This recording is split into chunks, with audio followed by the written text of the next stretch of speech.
पूर्वी दिल्ली की महिलाओं की बजट 2024-25 से टूटी उम्मीदें, कहा महंगाई से नहीं मिले कुछ खास राहत, नौकरी पेशा लोग बजट देखकर हुए खुश।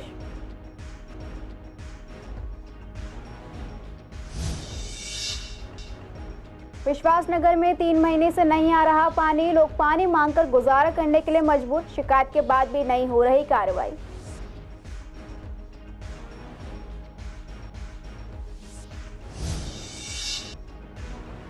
शादरा में बरामद हुई 90 कार्टन शराब, आरोपी विक्की गुप्ता को पुलिस ने किया गिरफ्तार, 25 साल से कर रहा था अवैध शराब का धंधा।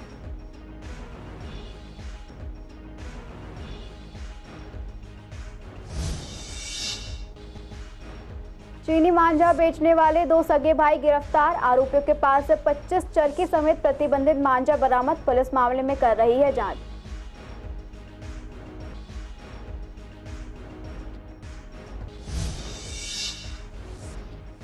जीटीबी अस्पताल में नहीं दिखे सुरक्षा के कुछ खास इंतजाम, अस्पताल में सिर्फ आपातकालीन गेट पर दिखे सुरक्षा, डॉक्टर्स भी सुरक्षा व्यवस्था से हैं नाखुश।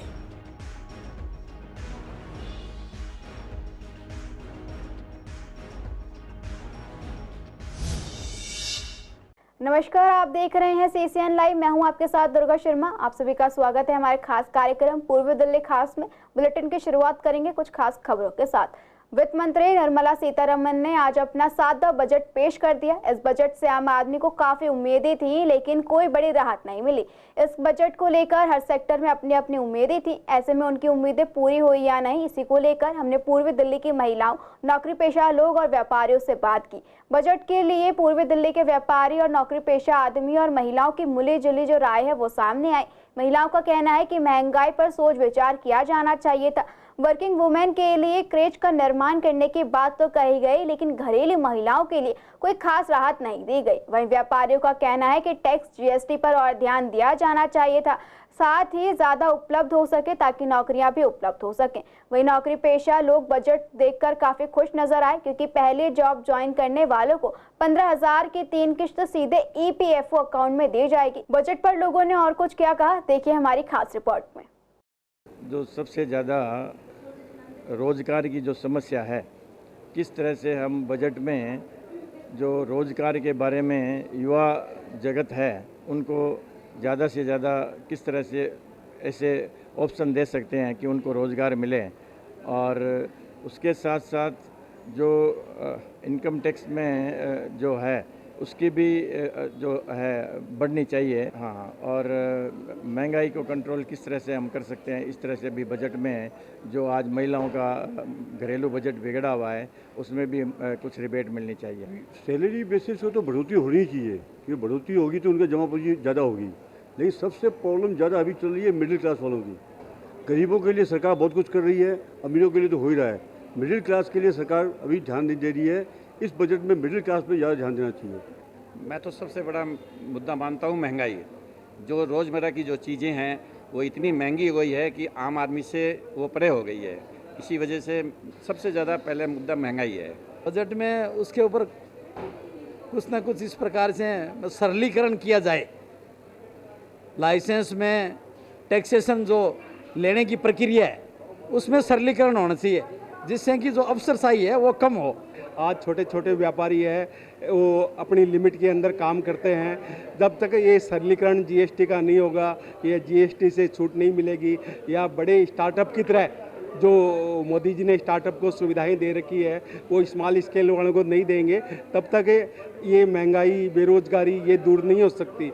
ये बड़े उद्योगपतियों से बेरोजगारी दूर नहीं हो सकती, क्योंकि उनके पास मॉडर्न मशीनें हैं। मैन टू मैन वर्क जो काम करते हैं, जो ऑफलाइन काम करते हैं, वो वर्कर वो ज़्यादा से ज़्यादा रोज़गार, क्योंकि उनके पास मॉडर्न मशीनें नहीं होती, वो ज़्यादा से ज़्यादा रोज़गार देते हैं। और गवर्नमेंट को इनके ऊपर ध्यान देना चाहिए। कुछ उसमें तो सब कुछ महंगा है, हर चीज़ महंगी है। घर की हर चीज़ में महंगी है। आजकल कुछ भी लेना आसान नहीं है। नॉर्मल से नॉर्मल चीज़ भी हम ले नहीं सकते। फ्रूट्स तो वो कर ही नहीं सकते अफोर्ड। साल के हर साल ही होती है, पर कुछ होता नहीं है चीज़ में। नहीं, ये महिलाओं के लिए काफ़ी है, करने को तो कर ही रहे हैं काफ़ी। पर एक चीज़ और है, ये जो महंगाई भत्ता चल रहा है, ये तो सब है, बजट वगैरह आ रहे हैं, हम लोगों की पेंशन नहीं है, इतनी एज हो गई है। जब भी जाते हैं यही होता है कि जी अभी तो लागू ही नहीं है, हैंडीकैप्ड या वीडो के लिए है। तो पर्सनल वैसे लोगों के लिए तो है ही नहीं, तो उसका भी तो कुछ आगे करें ना। बजट ठीक है, बजट बहुत अच्छा है, वर्किंग के लिए भी बहुत अच्छा है, अपने काफ़ी है, सेटिस्फेक्शन है उनके बजट से। हाँ, लेडीज़ का भी है, तो आगे भी पहले भी बढ़ी हुई है, आगे और भी ये भी अच्छा कर रहे हैं। देखो महिलाओं के लिए तो किया है उन्होंने 3 लाख करोड़, जिस तरह से भी हमने सुना है कि भी 3 लाख करोड़ जो है वो महिलाओं के ऊपर इन्होंने खर्च करने के लिए बोला है, तो ये एक बिग अपॉर्चुनिटी है महिलाओं के लिए। और जिस तरह से हम सुन रहे हैं कि भी महिलाओं की मतलब एक कुशल योजना उसको बढ़ाने के लिए, कुशलता को बढ़ाने के लिए ट्रेनिंग के ऊपर भी खर्च किया जाएगा। जिस तरह की महिलाएं हैं आजकल बाहर नहीं निकलती हैं, तो बिल्कुल बिल्कुल, हाँ बिल्कुल, तो जो भी जिसमें भी जो योग्यता है उनको उस तरीके को बिल्कुल निपुणता दी जाएगी। कभी इस टाइम में इतनी उम्र हमारी हो गई है, हमने इतनी महंगाई नहीं दी। 200 रुपए किलो दाल, गरीब आदमी क्या खाएगा, क्या बच्चों को पालेगा? जिसके घर में एक कमाने वाला वो भी आंखों से मोहताज हो, वो क्या करेगा? 2-2 रुपए का काम करते हैं, कागज़ की डिब्बी बनाते हैं, 30 रुपए की 1000 बनाते हैं, 2 दिन में 2000-4000। हाँ, कुछ नहीं मिली। इतना टमाटर इतना प्याज महंगी, क्या करेगा गरीब आदमी? तो कुछ नहीं खा सकता।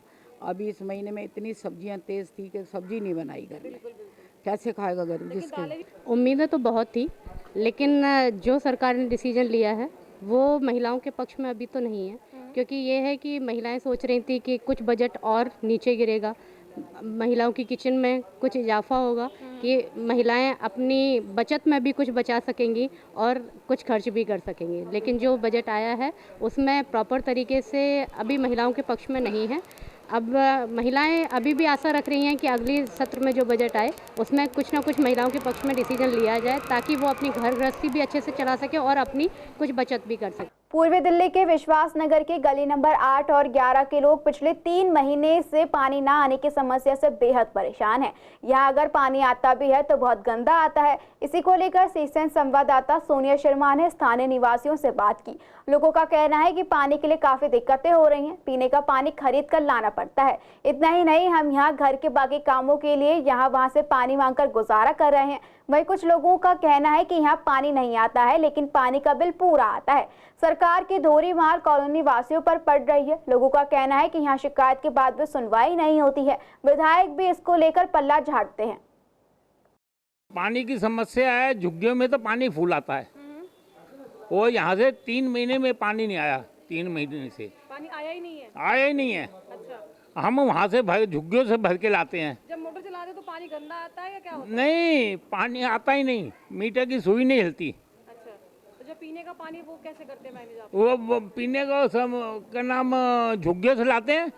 हम तो अभी 2 महीने से किराए पे आए हैं। 8 नंबर गली में पानी नहीं आ रहा, बाहर से भर रहे हैं 2 महीने से पानी। किसी के बाहर से वहाँ से झुग्गियों से भर के लाते हैं। अच्छा, कल आए थे, कल कोई आए थे गली में, तो वो पता नहीं दे गए थे, आए थे। पानी की बहुत परेशानी हो रही है, पानी से इतने परेशान हो रहे हैं बहुत ज़्यादा। कितने टाइम से पानी नहीं आता? 3-4 महीने हो गए। अब 5 बजे उठते हैं, थोड़ा बहुत आता है तो आता है, नहीं तो मतलब नींद ऐसी ख़राब हो जाती है। 7-8 बज जाते हैं, पानी चला चला कर मोटर थक जाता आता है क्या?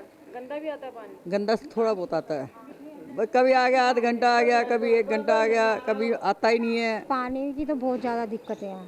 पानी सुबह आता नहीं, शाम को भी नहीं आता। अब 2 मिनट के लिए आता है, वो भी इतना गंदा, बहुत ज़्यादा। कितने टाइम से समस्या? ये तो हो गई 2-3 महीने हो गए, ज़्यादा ही हो गए बेशक से। मतलब पीछे जब गर्मी का टाइम हाँ हाँ, बहुत ज़्यादा। अभी भी समस्या सुलझी? अभी से कहाँ हुई है सुलझी? आज भी पानी नहीं आया, कल भी नहीं आया था। अब बाहर से पानी लेके कैसे कर रहे हो? तो बाहर से खरीद ही रहे हैं। दिल्ली पुलिस के शादरा जिले की एंटी ऑटो थेफ्ट स्क्वाड यानी कि AATS टीम ने कुख्यात शराब तस्कर को गिरफ्तार किया। अवैध लीकर सप्लायर से टीम ने 90 कार्टन यानी 4500 कार्टन अवैध शराब बरामद की। आरोपी की पहचान विक्की गुप्ता उर्फ विमल के रूप में की गई है, जो कि शादरा के मोहन पार्क इलाके का रहने वाला है और पिछले 25 सालों से अवैध शराब की सप्लाई के गोर धंधे में शामिल है। इससे पहले उसके सहयोगी मोनू उर्फ गोलू से 15 जुलाई को 2500 क्वार्टर शराब बरामद की गई थी। शादरा जिले के फर्ज बाजार में प्रतिबंधित मांझा बेचने वाले 2 सगे भाइयों को पुलिस ने गिरफ्तार कर लिया है। आरोपी की पहचान हैप्पी कुमार और गौरव शर्मा के रूप में हुई है। आरोपी जाफराबाद इलाके में मांझा लाकर बेच रहे थे। इनके पास से कुल 25 चरखी और प्रतिबंधित मांझा बरामद किया गया। मिली जानकारी के मुताबिक डीसीपी ने बताया कि क्षेत्रीय पशु कल्याण अधिकारी गौरव गुप्ता ने रविवार को सूचना दी थी कि शादरा इलाके में मेन सर्कुलर रोड पर कुछ लोग प्रतिबंधित मांझा बेच रहे हैं। बता दें, इस बीच गौरव अपने सहयोगी अनुराग शर्मा के साथ एक ग्राहक बनकर दुकान पर पहुंचे। उन्होंने दोनों आरोपियों से प्रतिबंधित मांझा मांगा। आरोपियों ने एक चरखी की कीमत 400 रुपए बताई। ज्यादा मांझा मांगने पर आरोपी गोदाम पर उन्हें ले गए। इस बीच सूचना मिलने पर पुलिस ने गोदाम पर छापेमारी कर 25 चरखी मांझा बरामद किया। पूछताछ के दौरान दोनों संतोषजनक जवाब नहीं दे पाए। फिलहाल फर्श बाजार थाना ने दोनों के खिलाफ मामला दर्ज कर छानबीन शुरू कर दी है। चाइनीज़ मांझा का एक केस हमने किया है। अभी 21 तारीख को फर्श बाजार एरिया में हमें सूचना मिली तो हमने 2 लोगों को गिरफ्तार किया। उनसे 25 रील चाइनीज़ मांझा हमने जब्त किया और उन पे धारा 223 BNS और एनवायरनमेंट एक्ट के तहत हमने अब FIR दर्ज करी और हमने हमारे पूरे डिस्ट्रिक्ट में चाइनीज़ मांझा, इससे ये एक बहुत ख़तरनाक चीज़ है और इससे आप देखते हैं कि पशु पक्षियों को भी नुकसान होता है और कई बार बाइक सवार और उनको भी चोट लग जाती है। तो इसके खिलाफ हमने पूरे ज़िले में ड्राइव की हुई है और जैसे हमें सूचना मिलेगी हम और भी कार्रवाई करेंगे। सर, ये कहाँ से लेकर आ रहे थे, ये इन्फॉर्मेशन पता लग पाई और कहाँ लेकर जा रहे थे? अभी इसका हम ये तफ्तीश कर रहे हैं।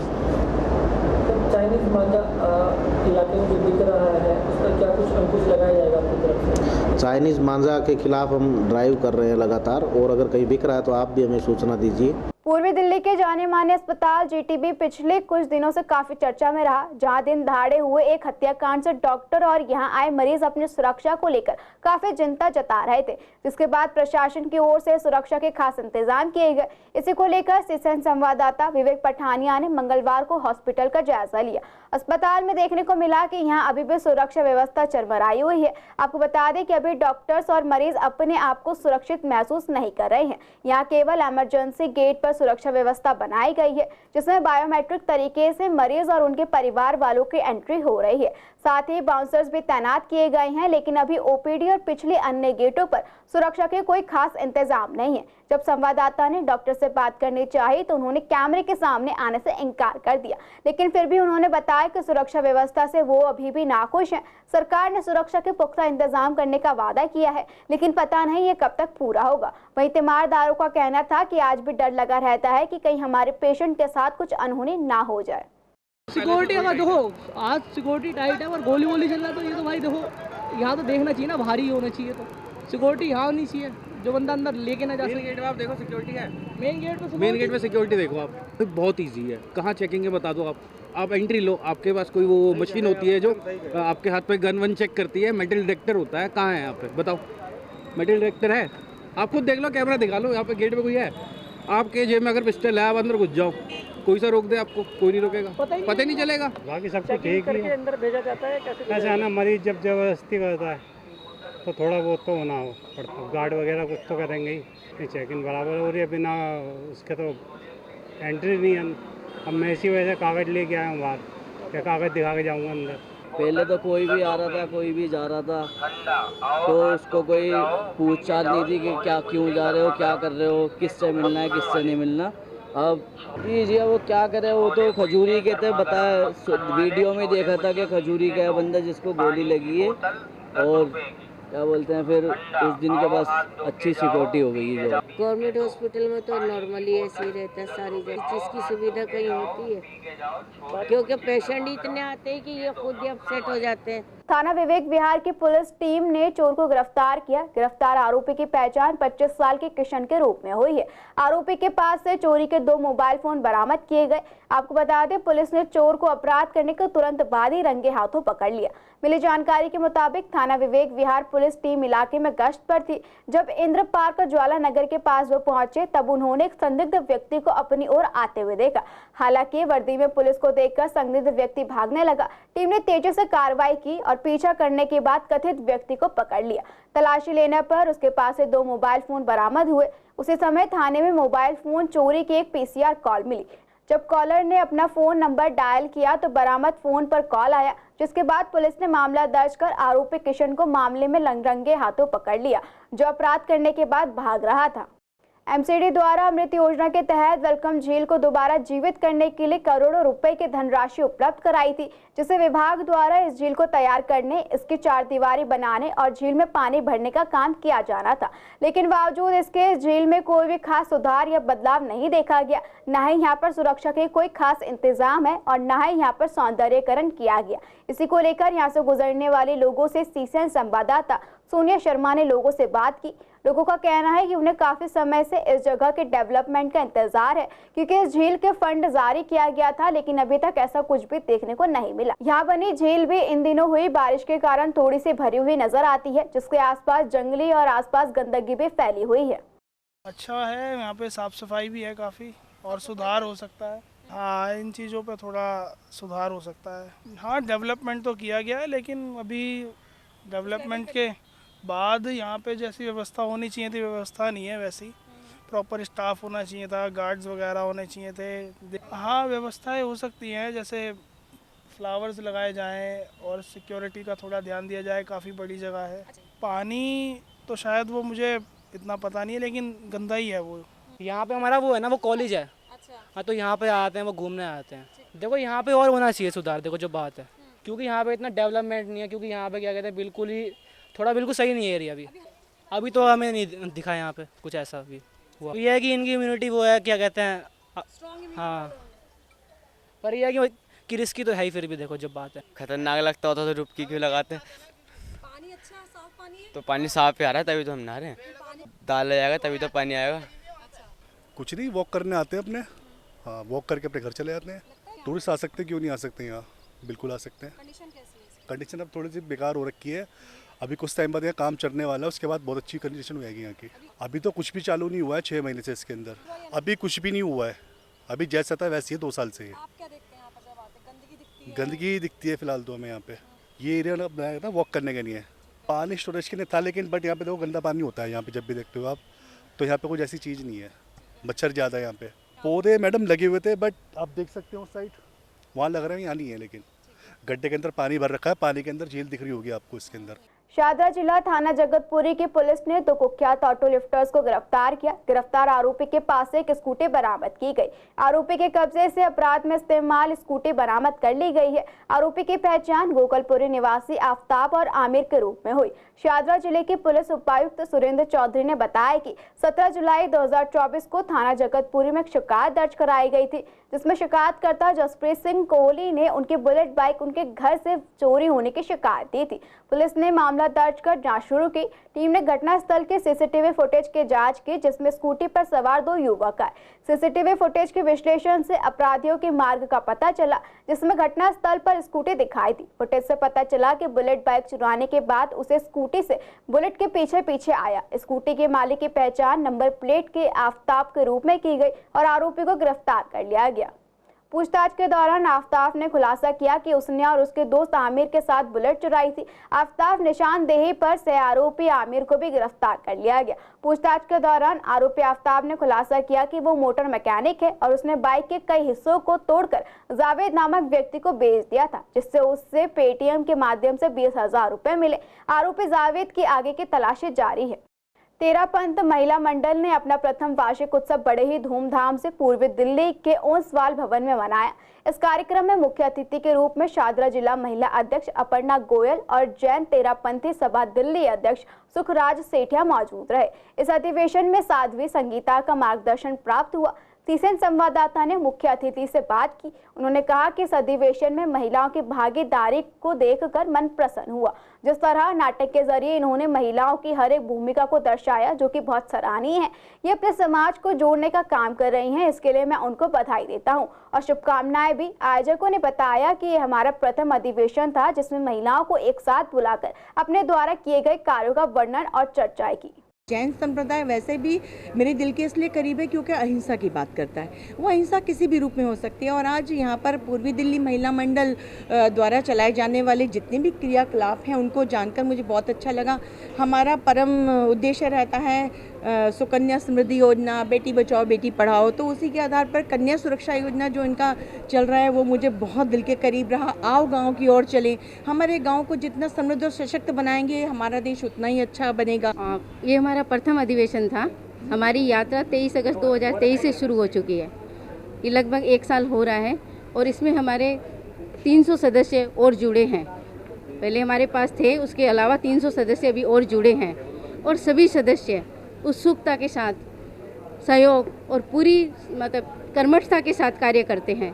हमारी पूरी टीम अपना पूरा सहयोग प्रदान करती है। यही कारण है कि आज हमने इतनी ऊंचाइयां छुई है। बहुत अच्छा प्रोग्राम हो रहा है और आज सब बहनों ने मदद की है तो बहुत अच्छा प्रोग्राम भी हो रहा है और करना चाहते हैं कि और भी बहनें जो घर में बैठी हुई हैं वो बाहर आएं और महिला मंडल को ज्वाइन करें।